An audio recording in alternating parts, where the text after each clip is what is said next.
So magandang araw kabola, sa video na ito pag-uusapan natin ang mga interesting po kabola na rumor regarding nga po sa isa naman daw po na big man na San Miguel Beerman na nasa trade block kabola. And then pag-uusapan din natin yung legend po ng San Miguel Beerman. So kung hindi pa nakasubscribe, pakipindot naman po yung subscription button. Unahin na nga natin itong legend nga po ng San Miguel, si Junmar Fajardo kabola.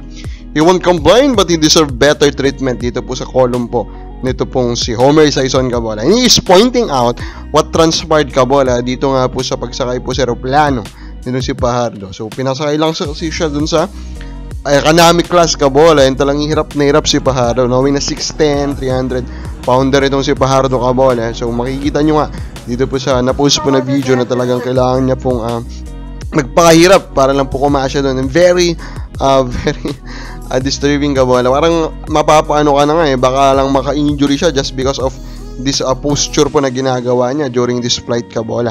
So we hope, of course, we are actually in agreement with Sir Homer. I think Fajardo, with his stature, with what he delivered for our national team, deserve better kabola. Kung hindi man yan may bigay po ng SMC, maybe it can be given by the PBA kabola, diba? So they deserve the better kabola. So we hope, knowing nga syempre hindi lang naman siya yung magiging last po na ganyang kalaki po na PBA legend kabola, diba? Sobrang dami na po. So I hope makita po yan ng PBA yung importance kabola, na maging komportable po itong mga ganitong klase po ng superstar na ganito po kalaki kabola. Now, Wami Chongson expressed excitement to play alongside idol Jason Castro. Nagpaparamdam si Wami Wala si Castro daw palang gusto niya makasama, maka-teammate kabola. Mukhang nagpaparamdam diba? TNT, best friend na sila ni SMC. So, kung gusto ni Wami na hindi lang teammates sa All-Star Game at magkasama na sila sa isang team, baka maging posibilidad yan kabola, diba? Pwede na yan. Lalo Terra Firma, medyo matagal na nung sila nagkaroon po ng trade po na farm team kabola. So, comments muna tayo. Chualo Martinez, Navarro at Kid Flores pwede yan sa Magnolia. Magiging superstar yan sila sa Magnolia kaysa kay Tolentino kabola. Pero ang tanong dyan, sino ipapalit na Magnolia, diba? Of course, Navarro, Kid Flores, they are young players. They can have that rise to superstar status kabola.